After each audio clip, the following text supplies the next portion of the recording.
नमस्कार दोस्तों, स्वागत है एक बार फिर से आपके हमारे YouTube channel viral classes Uttarakhand में। और इस वीडियो में हम देखेंगे जो यूकेपीएससी आरओ और एआरओ है, तो उसमें जो है अब सिलेबस चेंज हो गया है। इसके साथ साथ इसमें क्या होते हैं, दो पेपर होते हैं, एक प्री होता है फिर मेंस होता है।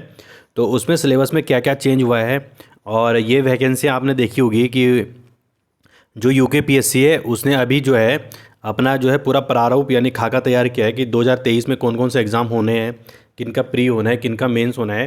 तो आपने देख ही लिया होगा जो आरओ और एआरओ है उसका लगभग मार्च में जो है नोटिफिकेशन आ जाएगा और 18 जून 2023 को इसका जो पेपर है वो प्रस्तावित है। तो 18 जून 2023 को इसका पेपर क्या है, प्रस्तावित है। तो हम देख लेते हैं इसमें सिलेबस क्या क्या होगा।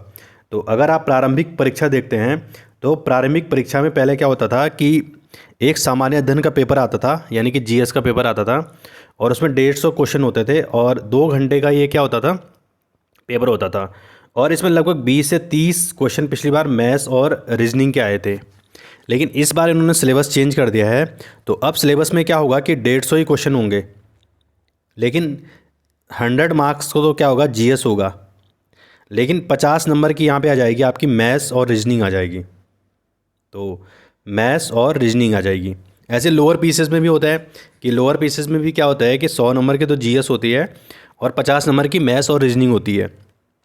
तो ये तो आपका प्री का हो गया कि 150 ही क्वेश्चन होंगे, लेकिन इसको 2 पार्ट्स में इन्होंने क्या है, डिवाइड कर दिया है, जीएस प्लस मैथ्स और रीजनिंग। पेपर 2 ही घंटे का होगा। अब अगर हम मेंस की बात करें तो मेंस में इन्होंने क्या कर दिया है कि सबसे पहला पेपर तो जीएस का ही होता था और ये ऑब्जेक्टिव होता था। कैसा होता था, ऑब्जेक्टिव होता था और ये होता था 100 नंबर का, लेकिन अब इन्होंने ये 200 नंबर का पेपर कर दिया है। ठीक है, तो इसका मतलब जो ऑब्जेक्टिव है वो ऑब्जेक्टिव को इन्होंने सीधा 100 नंबर बढ़ा दिया है। उसका रीज़न क्या था कि इसके 3 पेपर टोटल होते हैं। तो एक तो हिंदी का पेपर होता था जिसमें लेटर राइटिंग जिसे कहा जाता है, और दूसरा पेपर निबंध का होता था। तो हिंदी में क्या होता था कि हिंदी और निबंध में लगभग मार्क्स सबके सेम रहते थे। ठीक है, लेकिन यहाँ पे जो 100 नंबर का जो पेपर होता था इसमें कम और ज़्यादा हो जाते थे। तो अगर 200 नंबर का होगा तो 200 से क्या है और ज़्यादा फ़र्क यहाँ पे पड़ेगा। ठीक है, तो यहाँ पे हिंदी का पेपर होता है और इसमें जो 5 क्वेश्चन आते हैं और हर क्वेश्चन जो है 20 नंबर का होता है और ये होता है 3 घंटे का। इसी प्रकार से यहाँ पे जो निबंध तीसरा पेपर है निबंध का, तो निबंध में भी तीन निबंध आपको लिखने होते हैं और जो इसमें अंक होते हैं वो 100 होते हैं और जो टोटल पेपर का जो टाइम होता है वो 3 घंटे होता है। तो आप देख सकते हैं यहाँ पे कि जो मेंस है और प्री है उसमें ये डिफरेंस होता है। ठीक है, तो प्री में हमने देख दिया भाई 150 क्वेश्चन होते हैं और जो यहाँ पे मेंस है, मेंस में 3 पेपर होंगे यहाँ पे टोटल। पहला पेपर जीएस का होगा 200 नंबर का और फिर हिंदी का होगा दूसरा पेपर और तीसरा पेपर निबंध का होगा। अब थोड़ा सा हम प्री में देख लेते हैं कि प्री में जीएस में आएगा क्या क्या। तो अगर आप जीएस में देखते हैं क्या क्या आएगा तो आप देख सकते हैं, देखो सबसे पहले इसमें अगर आप देखें तो हिस्ट्री आएगी इसमें। ठीक है, तो इसमें इंडियन हिस्ट्री पूछी जाती है, वर्ल्ड हिस्ट्री या वर्ल्ड ज्योग्राफी, इसमें वर्ल्ड हिस्ट्री नहीं पूछी जाती है इसमें। तो भारत का इतिहास यानी कि हिस्ट्री आपको पूरी पूरी पढ़ लेनी है, एनिशिएंट, मिडवेल और जो हमारा मॉडर्न है। इसके अलावा आपको इकोनॉमिक्स, अर्थशास्त्र पूरा आपको पढ़ लेना है। इसके अलावा आपको क्या है, जो हमारा ज्योग्राफी है वो ज्योग्राफी आपको पूरी पढ़ लेनी है। इसके साथ वर्ल्ड ज्योग्राफी और इंडियन ज्योग्राफी दोनों आती है। इसके अलावा जो हमारा जनगणना है, जनगणना 2011 वो आएगा, जनगणना 2011। और या अभी जो करंट अफेयर्स है, करंट अफेयर्स भी इसमें बहुत ज़्यादा आता है, तो करंट अफेयर्स भी आप अच्छे से तैयार कर लीजिएगा। इसके अलावा यहाँ पे कंप्यूटर भी बहुत ज़्यादा यहाँ पे पूछी जाती है इनके, मतलब 5 से 7 क्वेश्चन आपको कंप्यूटर के भी देखने को मिलेंगे। और जो जनरल साइंस है, जनरल साइंस के इजी से क्वेश्चन होते हैं, तो आप इसे भी आराम से तैयार कर लेना।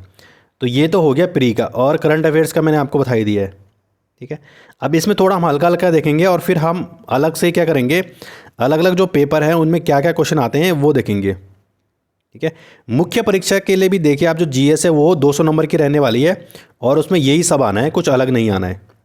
बाकी 50 नंबर में तो मैथ्स रीजनिंग आती है और वो रीजनिंग जो आपने थोड़ा बहुत पढ़ी रखी होगी, रीजनिंग में कुछ ज़्यादा अंतर नहीं आता है।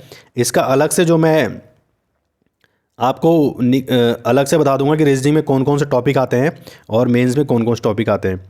तो अब थोड़ा हिंदी का देख लेते हैं मेंस में। तो मेंस में जो हिंदी आती है, सेकंड पेपर है। पहला पेपर तो मेंस में ऑब्जेक्टिव होता है, वो 200 नंबर का होगा, और दूसरा लिखने वाला होगा, यानी कि आपको वहाँ पे कॉपी मिलेगी, कॉपी में आपको लिखना होता है। तो यहाँ पे जो पहला पेपर होगा उसमें एक गद्यांश दिया होगा आपको। तो गद्यांश में आपको उसका उचित शीर्षक बताना होता है, फिर उसका सारांश लिखना होता है आपको 1/3, मतलब जितना भी वहाँ पे गद्यांश दिया होगा उसका 1/3 आपको लिखने होता है। दूसरा जो रेखांकित जो अंश होते हैं उनकी आपको व्याख्या करनी होती है। तो यहाँ पे ये हो गया 20 नंबर का टोटल। 4 नंबर तो आपको शीर्षक लिखने के लिए दिए जाते हैं, 10 नंबर आपको सारांश लिखने के लिए दिए जाते हैं, और 6 नंबर जो दिए जाते हैं आपको वो गद्यांश के रेखांकित अंशों की व्याख्या करने के लिए दी जाती है आपको। दूसरा जो आता है हमारे पास वो आता है कि सरकारी जो पत्र होता है। तो ये आपको जब आप मेंस कभी लिखोगे तो उसमें आपको पता चल जाएगा सरकारी पत्र क्या होता है। तो सरकारी पत्र का सारणी रूप में सार लेखन के लिए आपको आ जाता है ये, कि एक पत्र होगा तो उस पत्र का आपको सार लिखना होता है कि आखिर इसमें लिखा क्या है। तो 15 नंबर का आपका ये हो जाता है।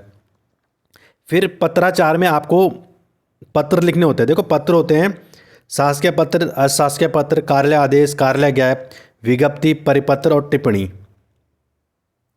तो इतने टाइप्स के जो हमारे पास टोटल होते हैं वो क्या होते हैं, पत्र होते हैं।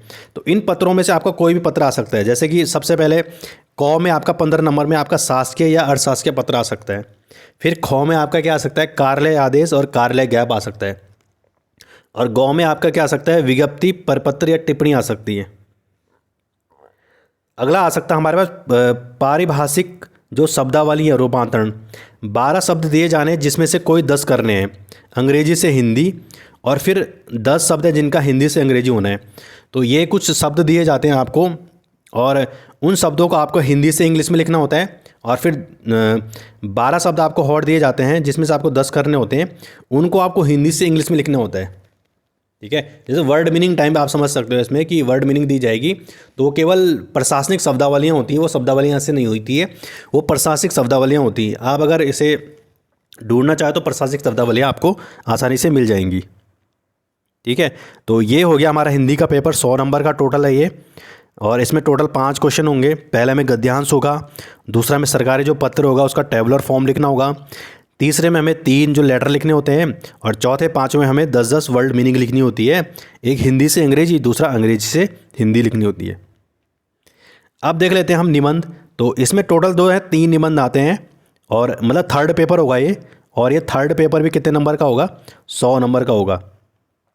तो इस थर्ड पेपर में क्या है, 3 निबंध लिखने होते हैं हमें, और निबंध आप या तो इंग्लिश में लिख सकते हैं या हिंदी में लिख सकते हैं। लेकिन सेकंड जो हिंदी का पेपर होता है उससे केवल हमें हिंदी में ही देना होता है। तो ये पेपर जो होता है 3 घंटे का होता है, 100 नंबर का होता है। तो इसमें तीन निबंध आपको लिखने होते हैं। पहला जो निबंध होता है वो आपका सामाजिक क्षेत्र, ठीक है, दूसरा राजनीतिक क्षेत्र या साहित्यिक और संस्कृत से हो सकता है। तो इन किसी में से भी एक टॉपिक से क्या आएगा आपका, आपको निबंध लिखना होगा। दूसरे में एक आपका साइंस एंड टेक्नोलॉजी होगा, पर्यावरण से संबंधित हो सकता है वो आपको निबंध, या वो आर्थिक क्षेत्र से संबंधित हो सकता है, और या कृषि और व्यापार से वो संबंधित हो सकता है। तीसरा जो प्राकृतिक आपदाएं हैं, जैसे भूस्खलन हो गया, चक्रवात हो गया, भूकंप हो गया, बाढ़ हो गया, सूखा, तो जितने भी प्राकृतिक आपदाएं उत्तराखंड में आती हैं या कहीं भी आती हैं, उनमें से किसी में भी आपको लेटर लिखने के लिए आ सकता है। या राष्ट्रीय विकास योजनाएं हैं, जैसे केंद्र और राज्य सरकार बहुत सारी योजनाएं चलाती हैं, तो उन किसी भी एक योजना में से यहाँ पे जो है निबंध आ सकता है। इन जो पहला जो टॉपिक है निबंध का वो 35 नंबर का होता है, दूसरा टॉपिक आपका 35 नंबर का होता है, और तीसरा टॉपिक भी आपका 30 नंबर का होता है। तो टोटल ये कितने नंबर का हो गया, 100 नंबर का हो गया। तो ये टोटल क्या हो जाते हैं, तीन यहाँ पे हमारे पास पेपर हो जाते हैं। ठीक है, अब थोड़ा सा हम उसमें जब आप ये दोनों एग्ज़ाम निकाल लेते हैं, यानी कि आपका प्री में भी हो गया, मेंस में हो गया, तो उसके बाद आपको एक 100 नंबर का पेपर आपका और होता है, कंप्यूटर एबिलिटी टेस्ट होता है, ये कंप्यूटर ऑपरेशन प्रैक्टिकल एग्जामिनेशन होगा। यानी कि आपका जब सिलेक्शन हो जाता है तो उसके बाद आपको ये टेस्ट कराते हैं। तो उसमें कुछ नहीं होता है, जैसे कि MS वर्ड से संबंधित एक पेपर होता है। जैसे कि MS वर्ड में आपको कुछ बनाना होगा, जैसे कोई जैसे आपने देखा जैसे रिज्यूम होता है, तो रिज्यूम में फ़ोटो चिपकाना कैसे चिपका सकते हैं हम, या आपने देखते हैं कि जैसे कुछ लिख रखा होगा तो उसके बगल में पिक्चर कैसे लगानी है। तो ये सारी जैसे MS वर्ड हो गया है, MS एक्सेस हो गया, MS एक्सेल हो गया और पावर पॉइंट हो गया, तो इनमें ये सारी चीज़ें आती हैं। ठीक है, तो पहले ये होता है। और तो इसमें इस प्रकार के क्वेश्चन हमारे पास आते हैं। तो इसमें आपको जो है 40% नंबर लाने होते हैं और 40% नंबर आपके वहाँ पे अगर आते हैं तो आपका सिलेक्शन हो जाता है। दूसरा, आपको हिंदी जो टाइपिंग है, तो हिंदी टाइपिंग का आपको पेपर देना पड़ता है और ये 10 मिनट का यहाँ पे होता है और 10 मिनट की अवधि का आपको टाइम दिया जाता है और उसमें आपकी 8000 की डिप्रेशन प्रति घंटा होनी चाहिए।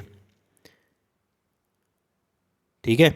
दूसरा, आपको अंग्रेजी है, अंग्रेजी में भी आपको क्या करना पड़ता है, वहाँ पर टाइपिंग करनी पड़ती है और इसमें भी आपको 10 मिनट में 9000 की डिप्रेशन आपको चाहिए होती है। ठीक है, तो यहाँ पे और जो भाग 2 के अंतर्गत अंग्रेजी पर कंप्यूटर पर कर सकने वाले अभ्यर्थियों को अधिमान दिया जाएगा। मतलब आपको हिंदी तो आनी चाहिए, लेकिन अगर आपको इंग्लिश नहीं भी आती है और उसमें अगर किसी दूसरे ने इंग्लिश नहीं की तो आपको अधिमान दिया जाएगा उसमें। तो यहाँ पे हमने पूरा सिलेबस ये देख लिया है कि उत्तराखंड RO और ARO का सिलेबस क्या है। तो अब इसमें हम एक एक करके देखेंगे, एक एक, जैसे मेंस पे जो फर्स्ट पेपर होता है ऑब्जेक्टिव का, फिर दूसरा जो पेपर होता है, तीसरा पेपर होता है, उसमें देखेंगे हम अलग अलग किस प्रकार से किस नंबर का आएगा या उसमें सिलेबस में क्या क्या आता है। तो अगर आपको ये वीडियो अच्छा लगा तो लाइक शेयर कीजिए। धन्यवाद।